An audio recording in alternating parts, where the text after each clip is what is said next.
দিল্লি শহরে থাকা মেহেক তার বান্ধবী শিখাকে ফোন করছিল। চল শিখা, আজকে কোথাও ঘুরতে যাই। না না মেহেক, আজকে না, অন্য কোনো দিন যাব। চল না শিখা, তুই বারবার এই কথা বলেই মানা করে দিস। মেহেক আর শিখা দুজনেই কলেজের বান্ধবী ছিল। শিখা সহজ সরল হওয়ার পাশাপাশি দেখতেও খুব সুন্দর ছিল, কিন্তু শিখা একটা গরিব পরিবারের মেয়ে ছিল। ওর সাথে বাড়িতে ওর মা আর ছোট ভাই ছিল, তাই সে ভেবেচিন্তে খরচ করত। মেহেকের সাথে অনেকদিন দেখা হয়নি বলে সেই দিন শিখা ওকে না বলতে পারল না, আর বাধ্য হয়ে ওর সাথে যেতেই হলো। আরে মেহেক, তুই এত দামি রেস্টুরেন্টে কেন নিয়ে এলি? তুই এত চিন্তা করছিস কেন? আমি আছি তো, আমি বিল পে করব। মেহেক জেদ করায় শিখা বার্গার খেতে চলে যায়। এরপর ওরা যখন বার্গার খেয়ে বাইরে আসে, তখন দীপক নামের একটি ছেলের সাথে শিখার ধাক্কা লাগে। এক্সকিউজ মি স্যার, আপনি দেখে চলতে পারছেন না? বাদ দে না শিখা, চল তুই সরি বলে দে। বলে দে। আমি কেন সরি বলবো? ভুল তো উনিই করেছেন, ওনারই দেখে চলা উচিত ছিল। কিছুক্ষণ পরে ওরা দুজন ওখান থেকে চলে যায়, কিন্তু একে অপরকে সরি বলে না। পরের দিন শিখা অফিসে গিয়ে অপর্ণাকে বলে, অপর্ণা, আজকে অফিসে কিছু আছে কি? অফিসটা খুব নতুন নতুন লাগছে আর সবাইকে খুব খুশি মনে হচ্ছে। হ্যাঁ, আমাদের বসের যে ছেলে আছে না, উনি আজকে অফিসে আসবেন, দীপক স্যার। কাল সবাইকে বলল তো? না রে অপর্ণা, আমি তো কালকে বুঝতেই পারিনি। খুব কি রাগী? স্যার যখন আসবে তুই নিজেই দেখে নিস। এই বলে সবাই যে যার কাজে ব্যস্ত হয়ে যায়, আর তখনই দীপক স্যার অফিসে আসেন। তখনই শিখা ফাইল হাতে কেবিনে যাচ্ছিল, আর তখনই দীপকের সাথে ধাক্কা লাগে। আর তখনই শিখা দীপককে দেখে অবাক হয়ে যায়। তুমি এখানে? হ্যাঁ, আমি এখানে। কোনো প্রবলেম আছে আপনার? আমার পেছন নিয়ে তুমি আমার অফিস পর্যন্ত চলে এলে? আমি তোমার পিছু কেন করব? ও তাই? তাহলে এখানে আমার অফিসে কি করছো তুমি? তখনই ভেতর থেকে ম্যানেজার বাবু আসেন। গুড মর্নিং স্যার, আপনি কখন আসলেন? আমরা আপনারই অপেক্ষা করছিলাম। না, আমি আসিনি, আমার ভূত দাঁড়িয়ে রয়েছে এখানে। Sorry sir. এই বলে দীপক নিজের কেবিনে চলে যায়। এই সব কিছু দেখে শিখা বুঝতে পারে যে ওই রেস্টুরেন্টের ছেলে আর আজকের ছেলে মানে দীপকই হলো বসের ছেলে, যার আজকে অফিসে আসার কথা ছিল। এসব জেনে সে দুশ্চিন্তায় সমস্ত কথা প্রাচীকে গিয়ে বললে প্রাচী বলে, শোন, তোকে কোম্পানি থেকে বার করে দেওয়ার আগে তুই নিজে গিয়ে দীপক স্যারকে সরি বলে দে। আরে আমার তো সাহসী হচ্ছে না ওনার সামনে যাওয়ার। প্রাচীর বলাতে শিখা দীপকের কেবিনে যায় সরি বলতে। আসুন শিখা, আমি আপনার রেকর্ডই দেখছিলাম। অনেক দিন ধরে আপনি আমাদের কোম্পানিতে কাজ করছেন। কেবিনে গিয়ে শিখা তার জলভরা চোখ নাপিয়ে দাঁড়িয়েছিল। সরি স্যার, আমাকে ক্ষমা করে দিন। এভাবে আপনার সাথে কথা বলাটা একদম ঠিক হয়নি। আমি জানতাম না যে আপনি এত বড় একটা কোম্পানির মালিকের ছেলে।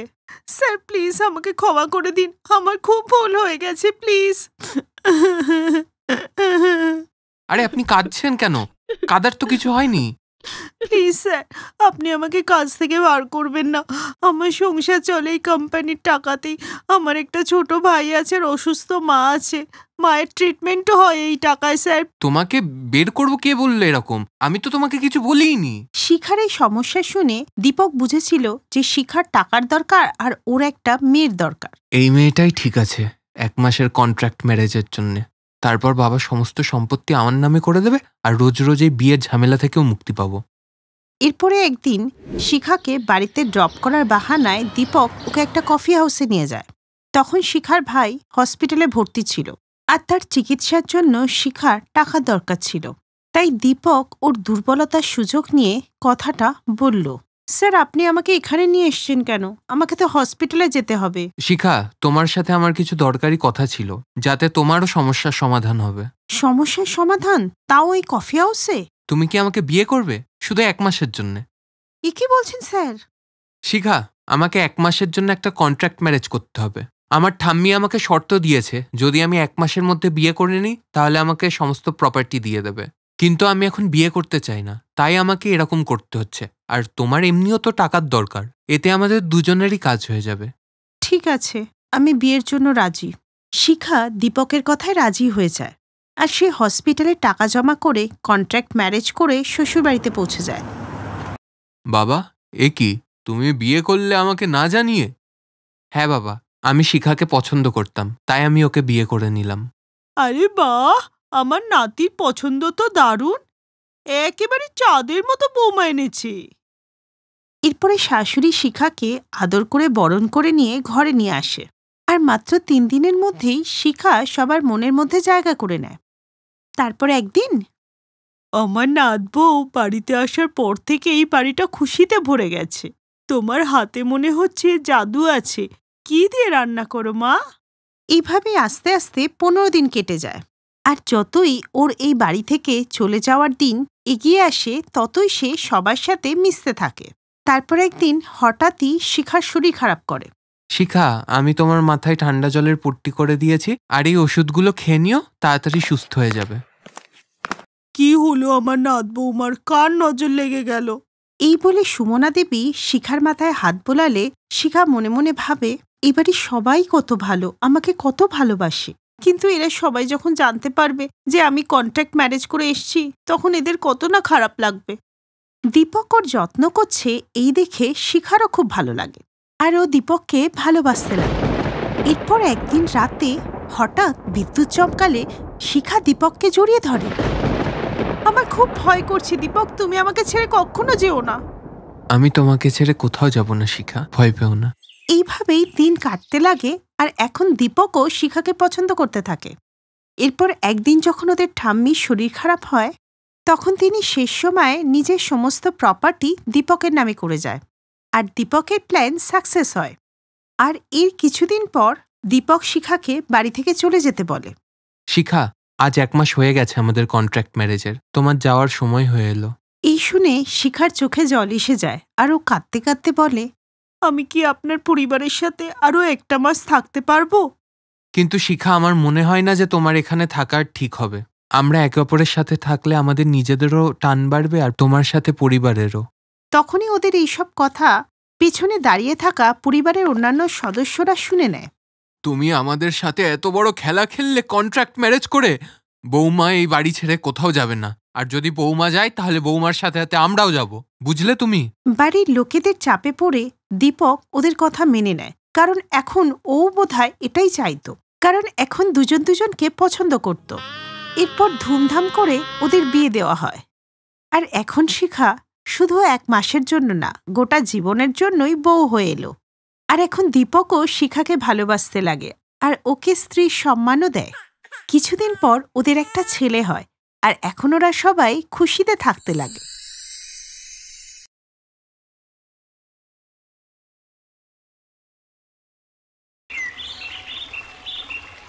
সকালবেলা বরযাত্রীতে ভরা একটা বাস গ্রামে এলো। এক এক করে সব বরযাত্রীরা গাড়ি থেকে নেমে নিজেদের বাড়িতে চলে যায়, কিন্তু গজেন্দ্র তার নতুন বউ, মা বাবা আর বোন বাসেতেই বসে থাকে। আমরা কি বাসেই বসে থাকবো? আমি আমার শ্বশুর বাড়ি দেখব। এই শুনে সবাই একে অপরের দিকে তাকাতে লাগলো, কিন্তু কিছুই বলল না। আপনারা কিছু বলছেন না কেন? আমি আমার শ্বশুর বাড়ি দেখব। চলো না, আমরাও বাস থেকে নামি। বৌদি, এই বাসই তোমার শ্বশুর বাড়ি, আমাদের কোনো ঘর নেই। এই শুনে মমতার পায়ের নিচে মাটি সরে যায়। ওদের কাছে যখন বাস ছিল, তাহলে বাড়ি কেন নেই? আর এখন কি মমতা সারা জীবন বাসেই কাটাবে? আসল ঘটনাটা কি, এটা জানতে গেলে আমাদের একটু পিছনে যেতে হবে। কয়েক বছর আগে গজেন্দ্র রামপুর গ্রামে তার মা বাবা আর বোনকে নিয়ে একটি মাটির বাড়িতে থাকত, আর সে একজন বাস ড্রাইভার ছিল। চলে এসো রামপুরবাসীরা, চলে এসো, তাড়াতাড়ি চলে এসো। রামপুর যাবে তো? আরে কাকু, তুমি কালা নাকি? চিৎকার করে করে বলছি, শুনতে পাচ্ছ না? তোমরা ড্রাইভাররা কি ঠিকভাবে কথা বলতে জানো না নাকি? আমি তো শুধু একবার জানতেই চাইলাম। তাড়াতাড়ি বাসে বসো, বাস এক্ষুনি ছেড়ে দেবে। কি জীবন রে ভাই, কন্ডাক্টর আর বাস ড্রাইভার সবই আমি। এই বলেই সে বাস চালু করলো, আর কিছুক্ষণের মধ্যেই রামপুর গ্রামে পৌঁছে গেল। চলো, রামপুর চলে এসেছে। এরপরে সবাই বাস থেকে নেমে গেলে গজেন্দ্র বাসটাকে নিজের কুঁড়েঘরের পাশে দাঁড় করালো, আর ও ঘরে গেল। ঘরে গিয়ে দেখলো যে ঠাকুরমশাই এসেছে। আরে ঠাকুরমশাই আপনি? কিন্তু আমরা তো কোনো পূজা আর্চা করবো না, তাহলে আপনি? বাবা গজেন্দ্র, আমি পুজোর জন্যে নয়, আমি তোমার জন্য একটা সম্বন্ধ নিয়ে এসেছি।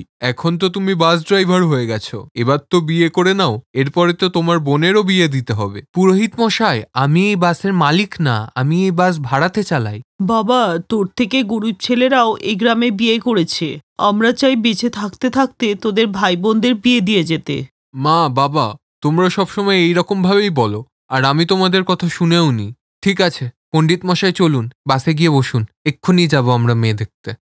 আরে বাবা, তোমার তো দেখছি অনেক তাড়া। দাঁড়াও, রাতটা কাটুক, তারপর যাব। আরে পণ্ডিত মশাই, আমি একজন ড্রাইভার মানুষ, না জানে কখন সময় পাবো, তাই মেয়ে দেখতে এক্ষুনি চলুন। এই বলে সে সবাইকে জোর করে বাসে বসালো আর মেয়ে দেখতে গেল। মেয়ের নাম মমতা ছিল। দুই পরিবারেরই একে অপরকে পছন্দ হয় আর ওই দিনই বিয়ে ঠিক হয়ে যায়।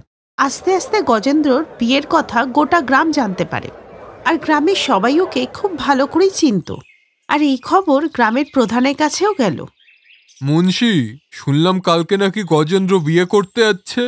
প্রধান মশাই, আপনিও না কি বলেন না, বেচারা তো বিয়ের কার্ড দিয়েই গেল, আমাদেরও তো যেতে হবে। যখন বিয়েই হবে না, তখন বরযাত্রী কি করে যাব? মানে ঠিক বুঝলাম না প্রধান মশাই। এই মুন্সি, মনে আছে অনেক বছর আগে যখন গজেন্দ্র কিছুই করতো না, তখন একবার ওর মার শরীর খারাপ হয়েছিল আর ও আমার কাছ থেকে 5 লাখ টাকা নিয়েছিল, সেটা এখনো শোধ দেয়নি। এখন তো বাস ড্রাইভারও হয়ে গেছে, বিয়েও করতে যাচ্ছে, তার মানে অনেক পয়সা নিশ্চয়ই হয়েছে ওর। এই সুযোগ, বিয়ের আগে ওর কাছ থেকে পয়সাটা নিতে হবে, নাহলে তো বিয়ের পরও দিতেই চাইবে না। এই সুযোগ। আর বাবু, এই কাগজে তো এটাও লেখা আছে যে ও সময় মতো ধার শোধ না করতে পারলে ওর বাড়ি ঘর সব আপনার হয়ে যাবে। বলছিলাম, তা আপনি বললে আজকেই নিয়ে নিই, কি বলেন? চল, আজকে বিকেলে আমি তোর সাথে ওর বাড়ি যাব। যদি ও টাকা পয়সা শোধ করে দেয় তাহলে তো ভালো, আর না হলে ওর বাড়িঘর সব নিয়ে নেব। সন্ধেবেলা গজেন্দ্র যখন বাস চালিয়ে বাড়িতে এলো, তখন গ্রাম প্রধান আর মুন্সি ওদের বাড়িতে এলো। দেখো গজেন্দ্র, এখনো অবধি আমরা তোমাকে কিছু বলিনি, কিন্তু আমাদের এগ্রিমেন্টের আজকে শেষ দিন। হয় তুমি ভালোই ভালোই টাকা দিয়ে দাও, না হলে তোমার বাড়ি জমি সব আমার। প্রধান মশাই, এত টাকা আমি এখন একসাথে দিতে পারবো না। সবে আমি 6 মাস আগে বাস চালানো শুরু করেছি, বিয়ের পর আস্তে আস্তে আপনাকে সব দিয়ে দেবো। কিন্তু এই কাগজে আজ অবধি সময় ছিল তোমার, তাই টাকা পয়সা না থাকলে বাড়ি খালি করো। প্রধান মশাই, আমরা সমস্ত গ্রামবাসীরা এক পরিবারের মতো থাকি, আমাদের এইটুকু তো ভরসা করুন। পরিবার ভাবি বলেই তো এতদিন আপনাদের কিছু বলিনি। আর আইন কানুন বলেও তো একটা জিনিস আছে নাকি? হয় পয়সা শোধ করে দাও, না হলে আজ রাতের মধ্যেই আমরা ঘর খালি করিয়ে নেব। মুনিম, কি বলো, আরো 2 ঘন্টার সময় দিয়ে দিই? চলো। এই বলে গ্রাম প্রধান আর মুন্সি ওখান থেকে চলে যায়, আর গজেন্দ্রের পরিবার চিন্তায় পড়ে যায়। দাদা, কাল যে তোর বিয়ে, আজকে যদি বাড়িটা হাতছাড়া হয়ে যায়, তোর বিয়েটাও তো ভেঙে যাবে। আর হলো ঠিক এটাই। 2 ঘন্টা পর প্রধানের সব লোকজন এলো আর ওদের সমস্ত জিনিসপত্র ঘর থেকে ছুঁড়ে ফেলে দিল। এরপর গোটা পরিবার সমস্ত জিনিসপত্র নিয়ে বাসে এলো আর গ্রাম থেকে চলে গেল, কারণ এছাড়া ওদের কাছে আর কোনো রাস্তা ছিল না। এরপর গজেন্দ্র বাসে করেই বরযাত্রী নিয়ে বিয়েতে গেল আর বিয়ে করে ফিরে এলো। ও এই ব্যাপার, চিন্তা নেই, এখন আমিও তোমাদের পরিবারের অংশ, সুখেও দুঃখেও।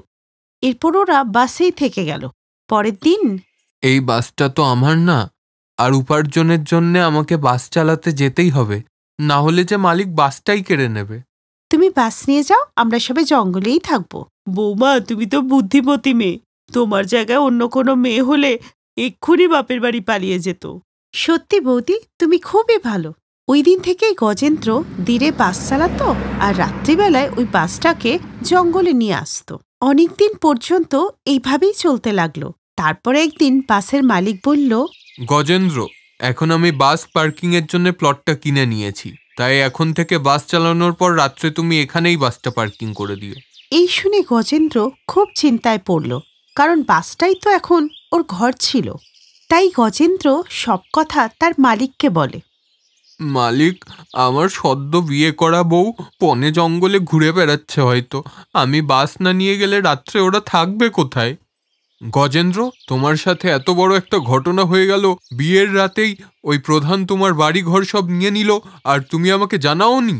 তুমি আমার পরিবারের মতো, তুমি আসার পর আমি 2টো বাস থেকে 4টে বাস করে ফেলেছি। আমি তোমাকে টাকা দিচ্ছি, তুমি নিয়ে গিয়ে ওই টাকা ওই প্রধানের মুখে মারো আর নিজের বাড়িঘর নিয়ে নাও। মালিক, আপনি যে আমার কাছে ভগবান, জানি না কি বলে আপনাকে ধন্যবাদ জানাবো। এতে ধন্যবাদ জানানোর কিছু নেই, এই পয়সা তুমি আমাকে ফেরত দেবে ধীরে ধীরে।